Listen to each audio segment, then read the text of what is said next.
Mzukulu, ukuyicabange nje kodwa ukuthi uyosebenza phuma usumdala. Mina ngiyazazi mina ukuthi ngizosebenza phuma sengimdala. Mina ngizosebenza ladies house. Umsebenzi wawutheni ke loyo? I-ladies phela amantombazane, kusho ukuthi kusebenza abafazi bodwa. Ngempela gogo, yabona mina umisi wami mangabe esesikoleni uthi thina silale eklasini yena usenza izinto ezibalekile zase ladies house. Angene ladies house bese simbone lokhehleke. Manje umeme usebenza futhi e-ladies house aphinda asebenze esikoleni. Angazi phela kodwa abaningi abantu abanemisebenzi ewu2. Angithi nomalume ubuya asebenze lapha kaPende, abuya asebenze lapha emakhabetheni. Naye unemsebenzi ewu2. Nomama wami ke unemsebenzi ewu2 naye usebenza esikoleni aphinda asebenze e-ladies house. Ayikho ke leyo nto. Phela ukuthi uyahamba eklasini ashiye umsebenzi wase ladies house umsebenzi wasefonini. Usebenza khona efonini. Njalo mina mengene eklasini umanathi angibhala abakhulumayo bese ethi asilale futhi singalosibanga umsindo silosibukana naye. Hayibo.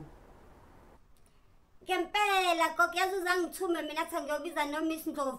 Bahlale bangene ladies house bahleke iziphele period belo bejabule behleka. Lilanga angithume staff room athi angiyotshela uMiss Mbokazi ukuthi akangene ladies house kumnandi. Hayi bobo kungizwele nami ukuthi kungenwa kanjani kuleyo ladies house phela nami ngiyakwazi ukusebenzisa ifoni ngingangena ngisebenze ngizenzele imadlana. Angazi noma bayahola yini kodwa ngeke balobe bengena khona njalo zonke izinsuku ngekho imali abayitholayo. Yabona umama omkhulu wazi wathi kumina wena Cevuzile unqesta ngazi ukuthi uadmin wase ladies house. Kase ngabuza mina ukuthi kuba ngani bami yena uadmin ngoba sengidiniwe wasethi umngane amayibo admin into enhle kusho ukuthi mina ngiphethe ngoba noma wakho uadmin esikoleni. Shuthi mina ngizobe ngiphethe ladies house ngibhalisa abantu futhi vele nje nasesikoleni bayazi ukuthi mina nje ngiyakwazi ukwenza izinto zenzeke. Hayi. Shothi sinithumela esikoleni nje sinithumela ukuthi niyohlala nomisi bona bebe benza eminye imisebenzi yabo yako ladies house.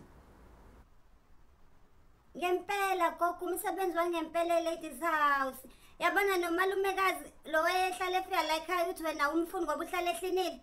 Ngangimbona mina mase ehleli esese ladies house efonini yakhe azafonela abangani bakhe ngimbone esehleka. Kodwa mengekho e-ladies house angahleki. Asihlinele la ekhaya angahleki. Mina nje ladies house ngingafitha kahle.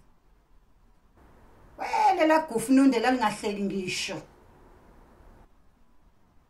Hawu gogo ngiyakutshela mfana wami yabona ladies house umsebenzi omnandi lo uyawufuna ngisho ukuthi uzuhambe mhlawumbe uye kwenye indawo usebenzele endlini mune phone nje. Bathe ladies house kufuneka ifone phela. Ungambona umiswani ukuthi ujabula kanjani mase se ladies house. Uzangithumbe mina athi angihambe ngobiza abanye omisi ngibatshela ukuthi ziyabuya ladies house. Hayi kodwa ke phela mekuthi uyabajabulisa lo msebenzi wabo wase ladies house abangena omisi.